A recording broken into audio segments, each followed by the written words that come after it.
up here in Toronto, I'm sure this isn't a shock to you, Bobby. There's some panic setting in here, and it's still October.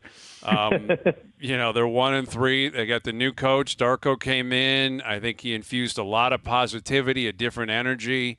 Nick Nurse was just in town. I think Nick said exactly what he should have said. It was a great ride, and both parties were ready to move on. He's happy in Philly. The Raptors are happy to move on.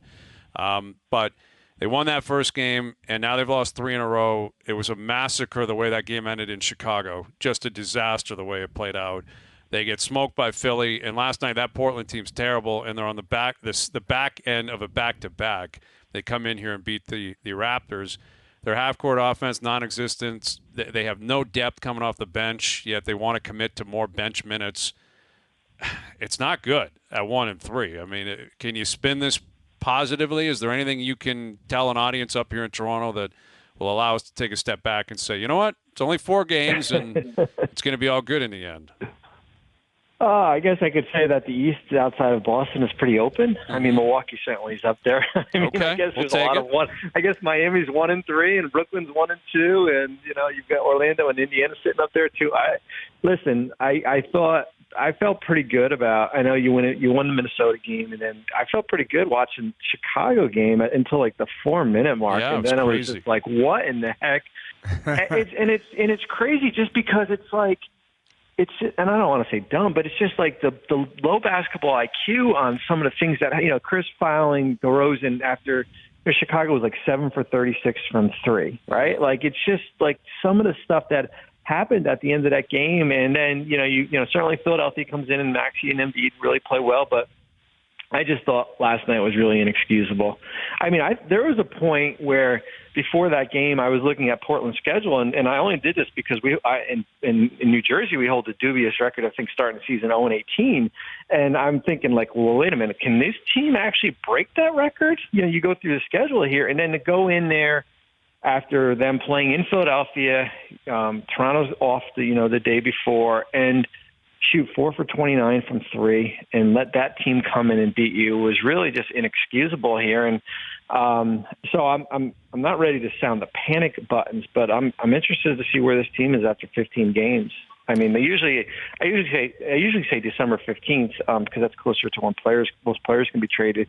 But I'm more of a 15 game sample to see where this is because you guys know. I mean, there's major decisions to figure out here. With Pascal and OG, Gary, those are your 3 big guys as far as what you have to figure out. And I just don't think you can. I don't think you can wait and say, you know what, well, we're going to wait to the trade deadline and see where this roster is here. Because I think if you're interested in moving off and maximizing the value of these guys, it's you probably want to get out in front of everybody else here, but. I think there's a way to do it. I mean, you look at how Indiana's kind of straddled the fence a little bit here. I mean, I think there's a way to, I don't want to say bottom out, but just kind of keep your head above water here and pick up as many draft value picks, or maybe you get players that can kind of help you right now. But, yeah, I'm a little bit concerned just based on the 2 results, as I said, the Portland game and what happened at the end of that Chicago game. Yeah, and they traded that pick away for Pirtle. It is protected, but that's another thing they need to consider. I think it's top 6 protected, Bobby. Yeah, so it is. Yeah, like you have an awful season and you pick like 7th, Dallas, right? Dallas traded the. I mean, it was way back, but the Porzingis trade, and you saw what happened at the end of the year. Like, wait a minute, like we need that pick now. Right. We need to, it carries over for a few years. And when you don't have something like that at your disposal, it makes it a lot harder to go out and make, deals if you're going to improve your roster.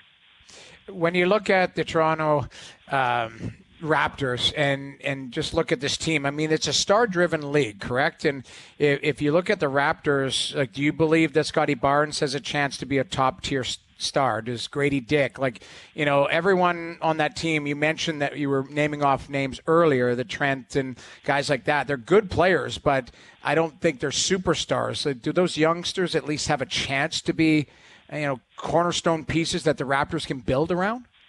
Yeah, I mean, I like Grady Dick. I mean, I think he's certainly showed some promise here, but I think for now he's a rotational player.